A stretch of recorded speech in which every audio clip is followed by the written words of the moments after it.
जय जय श्री राधे। निराकार की साधना एवं स्थिति।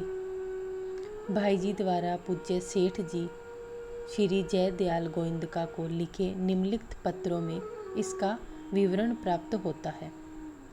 मेरे ध्यान की स्थिति ठीक मालूम होती है। कार्य करते समय समष्टि चेतना में स्थित निरंतर बनी रहती है। यूँ भी शायद कहा जा सकता है कि कार्यकाल में क्रिया सहित और जो कुछ भी भान होता है वह स्वप्न की समष्टिवत होता है। साथ ही साथ यह प्रत्यक्ष सा भान होने लगता है कि स्वप्नवत भी नहीं है, वास्तव में परमात्मा ही परमात्मा है। वैसी स्थिति में किसी किसी समय बिल्कुल अचैतन्य अवस्था हो जाती है। तब कार्य में रुकावट भी आती है। ध्यान करते समय तो अब प्रायः बाहर के शब्दों का भी ख्याल नहीं रहता। सारे आकारों का अभाव करने वाली वृत्ति भी शांत होकर अचैतन्य के अस्तित्व में विलीन हो जाती है। केवल बोध स्वरूप आनंद घन ही रह जाता है। ध्यान के बाद और समय जो स्थिति रहती है वह ऊपर लिखी गई है। शरीर को या जगत को साथ मानकर तो शरीर में स्थिति कभी होती ही नहीं, पर न मालूम क्यों जगत की क्रियाओं में जो शरीर द्वारा होती है और जो समय समय पर केवल स्वप्न की सृष्टि या आकाश के तिरमिरों के समान ही अपना अस्तित्व रखती है, उनसे भी अब उपराम होने की स्फुरना होती है। ऐसी स्फुरना होती है कि ये क्रियाएं भी न हो तो अच्छा है। आपके साथ या किसी गंगा स्थित देश में रहा जाए तो ठीक है। ऐसी स्फुरना हुआ करती है। संभवतः यह सब अपनी कमजोरियां होगी, पर ऐसी स्फुरना होते समय भी जगत का अस्तित्व स्वप्नवत ही रहता है। यह अच्छी बात है और जो कुछ मेरे लिए ठीक समझे लिखना चाहिए। ध्यान की स्थिति निरंतर गाढ़ बनी रहे, आपकी स्वप्नवत स्फुरना भी न हो। राधे राधे। आगे लिखते हैं, रात में सोने के अतिरिक्त अन्य समय में अधिकांश काल में प्रायः इस प्रकार की भावना हुआ करती है। किसी समय भूल हो जाने पर फिर तत्क्षण भावना जागृत हो जाती है। भूल की स्थिति अधिक काल तक नहीं रहती। जगत स्वप्नवत मृग तृष्णा के जलवत प्रतीत होने लग जाता है। इस प्रकार की स्थिति है। हर्ष शोक का विकार बहुत ही कम होता है। अब मेरे लिए जो कुछ ठीक समझा जावे उसी तरह करना चाहिए।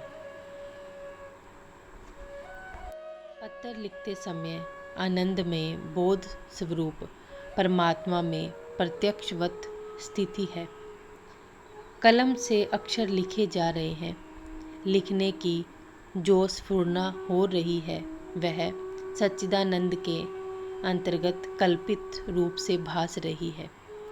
कभी कभी यह भी नहीं भासती। एक परमात्मा के अतिरिक्त किसी वस्तु के अस्तित्व का अनुभव नहीं रह जाता। मानो अनंत जल के अथाह समुंदर में एक बर्फ पिंड के आकार की प्रतीति हो रही थी। वह भी मिट गई, केवल जल ही जल रह गया। फिर भी कलम चल रही है, लिखी जा रही है। हाँ, बोध स्वरूप आनंद भूमानंद में स्थिति में कोई अंतर आता हुआ नहीं दिखता। स्थिति क्या है वह लिखी नहीं जा सकती।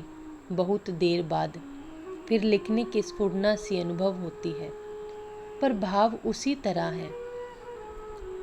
इस समय जैसी स्थिति है वह सदा ऐसी नहीं रहती। बीच बीच में कुछ परिवर्तित सी दिखती है, पर परिवर्तन काल में भी अधिक से अधिक इतना ही परिवर्तन होता है। अचैतन्य की स्थिति में एक प्रकार के अनुभव गम्य आनंद की स्थिति तथा इससे भी कुछ नीचे आनंद की स्थिति से दृष्टा की स्थिति होती है। काम करते समय जिस समय विषयों की स्फुरना होती है उस समय उस शरीर के सहित और सारे विषय अपने समष्टि सर्वव्यापी चेतना स्वरूप में कल्पित ब्रह्मवत ही प्रतीत होते हैं। पर प्रतीत अवश्य होते हैं। हाँ, कभी कभी इस तरह होते होते विषयों के अस्तित्व की प्रतीति भी सर्वदा नष्ट हो जाती है। कोई वृत्ति अवशिष्ट नहीं रहती। एक अनुपम, अनिर्वचनीय, अप्रमेय आनंद की इंद्रिय मन बुद्धि से अतीत की अवस्था प्राप्त हो जाती है। वह अवस्था पीछे अच्छी तरह स्मरण भी नहीं रहती, विस्मृत भी नहीं होती, शब्दों में उसका वर्णन नहीं किया जा सकता। बंबई में श्री सेठ जी के बताए अनुसार चैतन्य ब्रह्म का ध्यान करता था। मैं उसमें निपुण था। मेरी ऐसी स्थिति थी कि मैं व्युत्थान काल में भी जगत को ब्रह्ममय देखता था। मुझे यह कहना नहीं चाहिए। समसृष्टि में स्थापना करके मैं वृष्टि के अपने कार्यों को देखा करता। यह मेरी उस समय स्थिति थी। अब वैसी बात नहीं है। अब तो भगवान राधा कृष्ण ने सब कुछ छीन लिया, उसका फल मिल गया। राधे राधे।